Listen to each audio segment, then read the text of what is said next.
Di bawah langit yang tak mengenal ampun, berdiri seorang kaisar yang namanya diukir dengan tetesan darah musuh-musuhnya. Dialah Ashoka.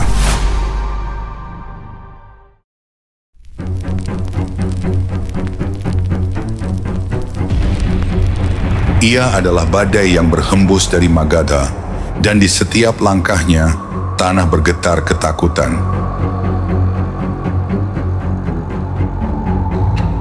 Tak ada belas kasihan dalam sorot matanya, hanya ada ambisi yang tak terpuaskan. Kerajaannya diperluas bukan dengan janji manis aliansi, melainkan dengan api, darah, dan air mata. Tunduklah atau musnahlah.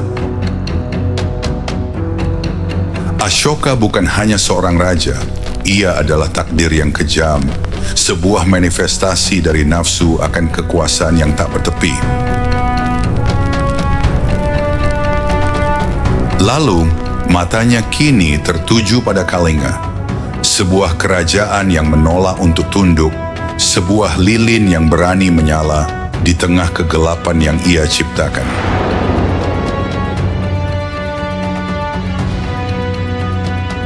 Ini bukan lagi sekadar penaklukan, ini adalah pertarungan kehendak.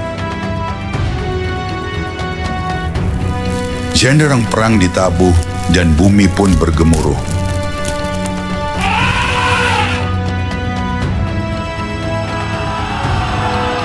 Pasukan Ashoka bagai gelombang tsunami yang tak terbendung menghantam Kalinga.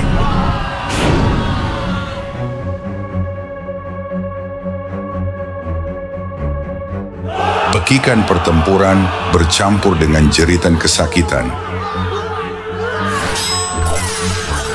Bau besi berkarat dari pedang berbaur dengan aroma darah segar. Panah-panah melesat seperti hujan, dan di bawah langit yang diselimuti debu, nyawa-nyawa berjatuhan.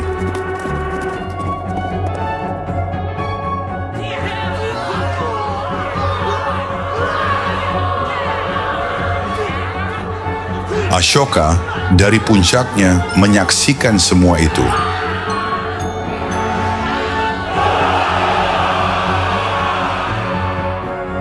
Ia melihat kehancuran yang ia ciptakan, dan untuk sesaat ia merasa mabuk oleh kemenangan. Kalinga kini telah jatuh, namun keesokan harinya gemuruh kemenangan terasa sirna.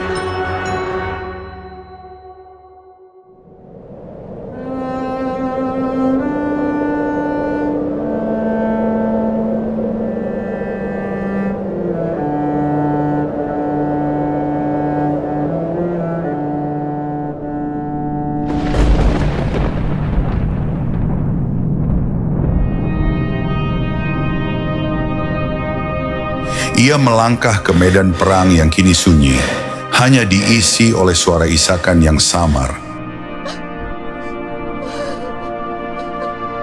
Ini bukan lagi medan perang, melainkan kuburan raksasa. Di bawah kakinya terhampar lautan tubuh yang tak bergerak. Sisanya wajah-wajah yang kosong dan mata yang menatap langit, menjadi saksi bisu dari kengerian yang ia ciptakan.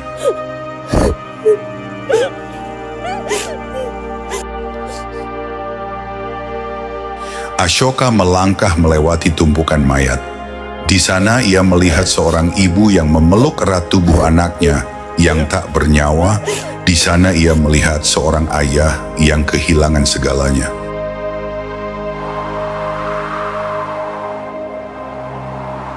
Di sana ia akhirnya melihat kekosongan dalam kekuasaannya. Kemenangan ini bukanlah kejayaan, ini adalah tragedi. Hatinya yang selama ini beku mulai mencair. Rasa sakit dan penyesalan yang tak tertahankan menusuknya hingga ke ulu hati. Ia tidak menaklukkan Kalinga, ia telah menghancurkan jiwanya sendiri.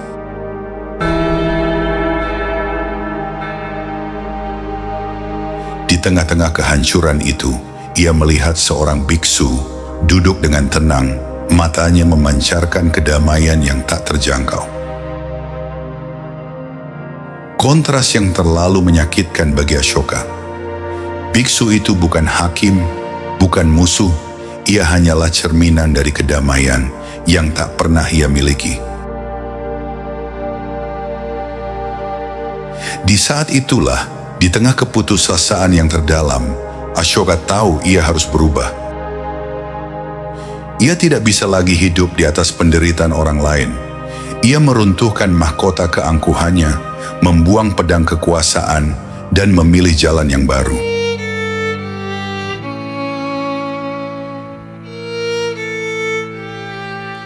Dari kehancuran lahirlah Ashoka yang baru. Pedang diganti dengan pesan perdamaian. Darah diganti dengan air mata penebusan. Ia tidak lagi mengejar kekuasaan, melainkan kebijaksanaan. Ia tidak lagi menuntut pengabdian, melainkan menyebarkan kasih sayang.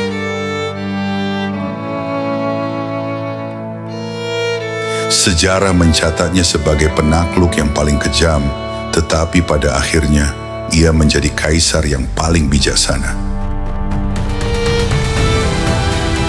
Ia menaklukkan satu-satunya musuh yang benar-benar tak pernah dia kenali, dirinya sendiri.